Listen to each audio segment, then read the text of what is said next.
Hi guys, Borgio here, back with another advanced solo guide. This time for the lost city of Torsis, the Shrouded Temple, inside Everquest 2's Kunark Ascending expansion. This place is one of the 4 new advanced solos available in this expansion pack, and hopefully we'll be able to run you through this painlessly. Healers and tanks, you might want to bring a mercenary that is beneficial to you, whereas DPS, you'll probably be okay with healer merc, and you should be able to blow the bosses apart before they do much at all. This zone is located inside Kunark jungle on the Kunark continent and is at the far north end, so fly all the way. To start with, you're going to basically want to clear every single trash mob in here.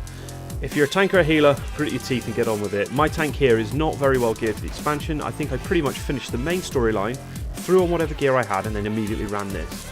So you don't need loads and loads of gear, but you're going to need some, at least, because I do believe you don't need any resolve for these advanced solo zones. I have not tested this with any of my lower level toons, but that is what I've read.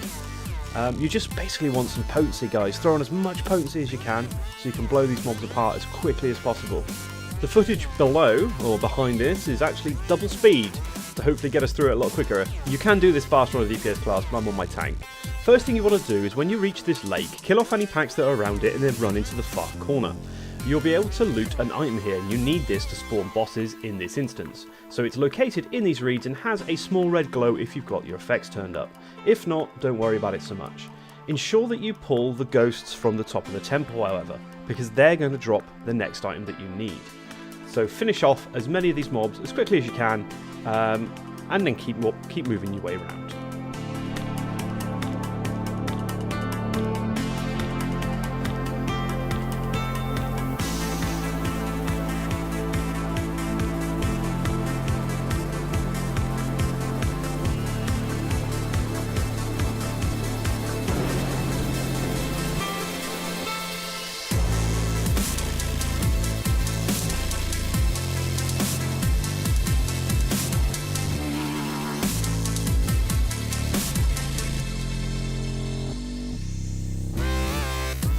Once you have both of the items, head to the south side of the zone and click on these 2 little pedestals, and you're going to be face to face with the first boss, the Meld of Vapor. The Meld of Vapor, fairly simple, this one. You've got to, basically your mote's going to die if you're a tank or a healer, but all you need to do is joust his long cast AE to not die. Apart from that, I don't think tanks and healers should really be dying to this, even with low gear. I've got low gear, and I basically do fine, but my merc acts like a typical merc, and despite the fact that I'm calling him off, you're going to see this any moment, he still wants to stand in and die, so I'm backing off. I'm calling the merc back. It says it in the chat window, but he just stands there and gets nuked. So if that happens, grit your teeth and use whatever defenses you can to get through him in the end. I believe I actually messed up on this, and I think... Oh no, this is fine. This is fine. I thought I was in offensive stance, so none of my death saves will work, but as you might notice, 1 death save has gone off already, because it is actually very high damage if you get caught by stuff in this. So, continue doing him until he is down. Really be good to have an Inquisitor Merc right now that decided to back out when I did, so that it would do some verdicting, you know?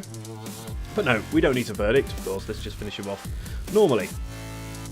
Now, this boss will actually drop the item to spawn, well, an item to spawn the next boss in his chest. So grab the chest, make sure you grab the rune and whatever wonderful loot you get, and then head to the north side of the zone. And again, we've got the same sort of structure here, but you're looking in the rocks, not these rocks, because this was about the 3rd or 4th time I'd run the zone, maybe even 2nd. But if you come to these rocks, this rubble over here, there'll be a little box you can click on.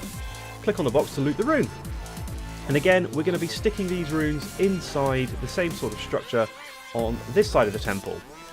This boss is much easier, in my opinion. This is the Meld of Haze. And instead of doing a joust, you need to sort of joust. Haha, and AE you have to joust, sorry. Mixing my words up there. All he will do is go immune to damage, disappear, and summon a duplicate of yourself. And you will be on your mount if you're mounted. Well, I always was anyway. You need to go and find your duplicate and kill it, and then go back to him. So yeah, it's not overly hard. I've had a few bugs in the heroic version where my duplicate didn't spawn, but 2 duplicates of one party member did. and then I would die because I didn't kill my duplicate. But I couldn't, you know, it's not I couldn't replicate it in any way.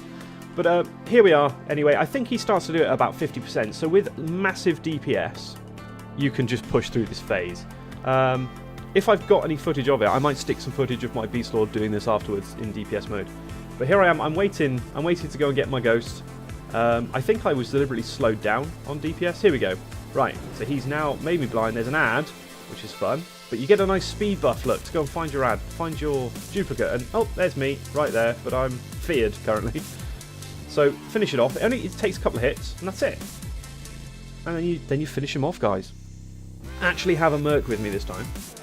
So that's fantastic. Once he is dead, I don't think you actually need to loot anything else, but you want to make your way to the top of the temple for the final boss, who has a few more mechanics than these two.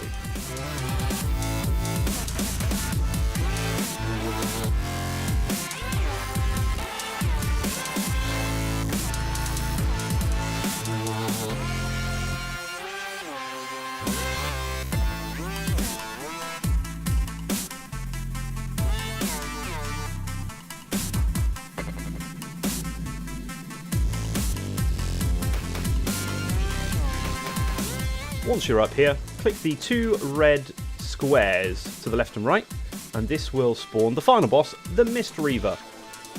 Basically with this boss, they're inside the temples, near where you spawn the first two bosses, are going to be two icons, one to the left and one to the right.